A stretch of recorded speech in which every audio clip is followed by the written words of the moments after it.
What's up, guys? So, we need another center. I've been saying this for weeks, over and over and over. We can't count on DeAndre Ayton's health. He's great when he's available, but he's consistently not. He's like Robert Williams. I would have loved to have Robert Williams. Robert Williams is amazing. He's the perfect center for Luka. He checks all the boxes. But no matter how great you are, does not matter if you're not playing. So I've been looking at backup centers that could slide in and start when DeAndre Ayton isn't available, and Goga would be the perfect fit. So I'm going to go through his analytics and his on-off stats and his contract situation and what we could do to get him. So please like and subscribe to the channel. It helps me out a ton and I hugely appreciate it. And on to the rest of the video.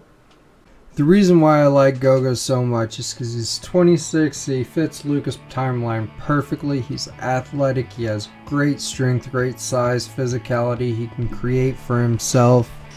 He only had 68% of his field goals come off of assists last season, compared to Jackson Hayes having 85% of his field goals come off of assists. Orlando's point guard situation had something to do with that a little bit. Jalen Suggs was their starting point guard, obviously. He only had 3.7 assists a game. All of their backup point guards, they did not average over 3 assists a game. So realistically, it could have had to do something with their point guard situation, but through his entire career, he's been able to create for himself. So that is a definite positive. But he's not exactly the prototypical lob threat that Luka's looking for, that a DeAndre Ayton is or a Nick Claxton is, but he does pretty much everything else just as good, if not better, than DeAndre Ayton does. And all of the other centers that we were looking at, Nick Claxton, Jared Allen, JJJ, they're roughly $20 million more than what he is. So he is a definite value contract, and that is a very big plus. In his last game against the Lakers, he had 7 points, 15 rebounds, and 4 offensive. That's exactly what we're looking for long term. So if things don't work out with DeAndre Ayton, then we don't have to worry about offering him more than market value like we would if we didn't have a backup center, if we didn't have an alternative. We don't have to say, oh my gosh, if we lose DeAndre Ayton, what are we going to do? We can say, you know what, hey, so here's what we're going to offer you. If you take it, great, we'd love to have you. But if you don't want it, okay, we wish you well. In the 2,300 possessions that he was on the floor this season, Orlando ranked 3rd in defensive rating in the entire NBA.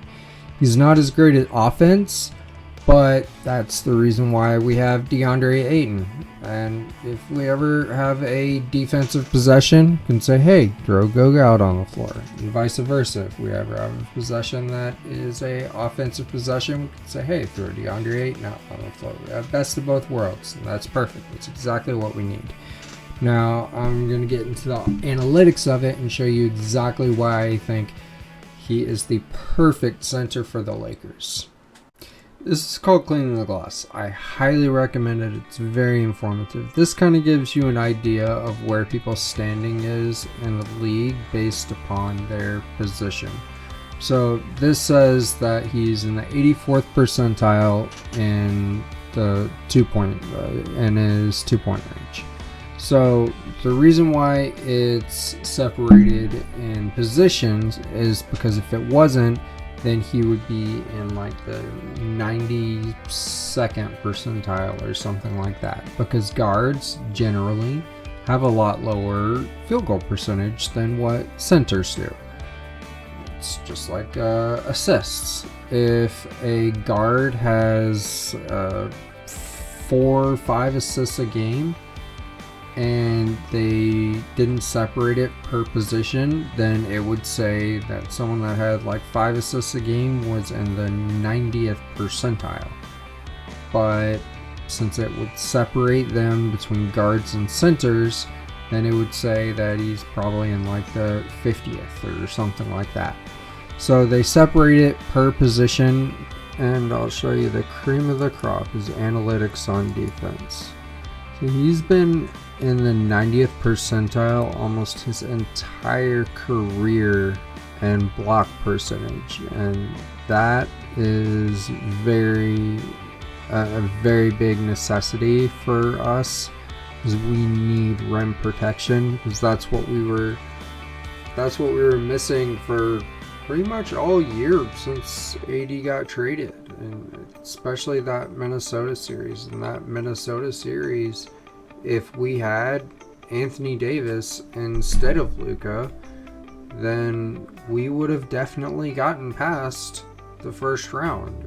Another issue that we had in that series was rebounding, and he definitely covers that need as well. So Goga would be a definite net positive if we could get him for the right price, and I will show you what his contract situation looks like and what we can get him for.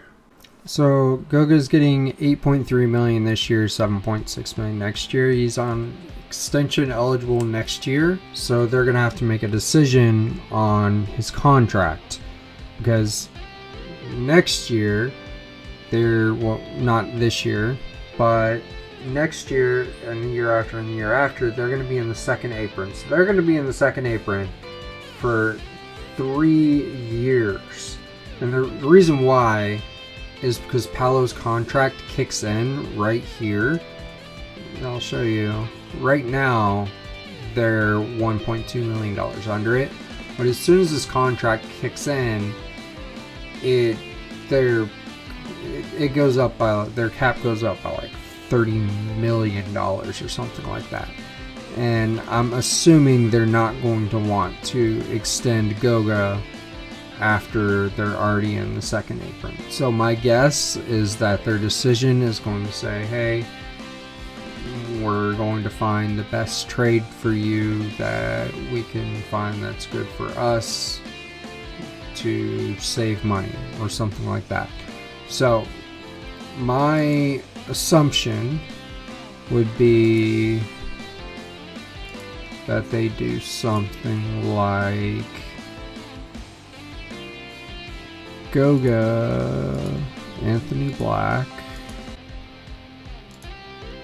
for Gabe expiring and Dalton fits their timeline, and Gabe $11.5 million expiring, and we get Goga, and they get off both of their contracts, and they get an expiring contract. So they save money, plus they get off of Goga. So my assumption is if we did get Goga, it would be something like this, but we would also have to throw a pick in, and I wouldn't throw in a first round pick. I 100% would not throw in a first round pick because it's not a starting center.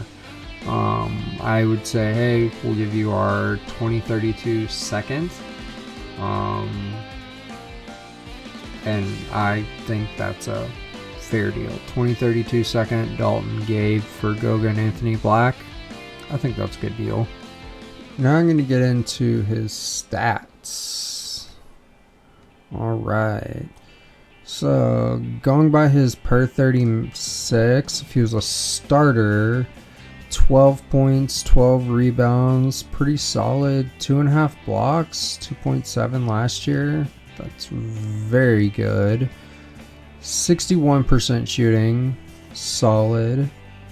64% free throw shooting, that's pretty low. So his free throw shooting could definitely need some help. Now, here's what's great.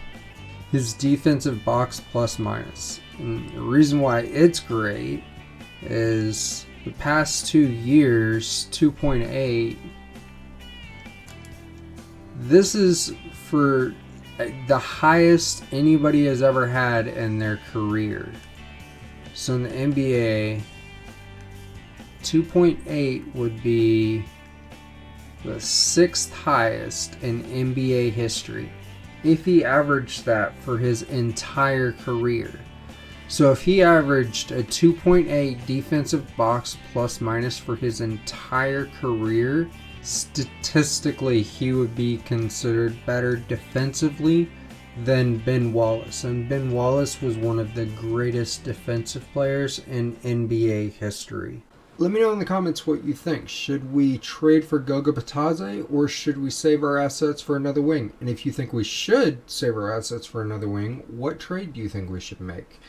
Please subscribe if you like watching Lakers content. I'm working on another video right now. I will release in a few days explaining why Rob Pelinka isn't as bad as people actually think. I appreciate you guys supporting my channel. Thank you for watching.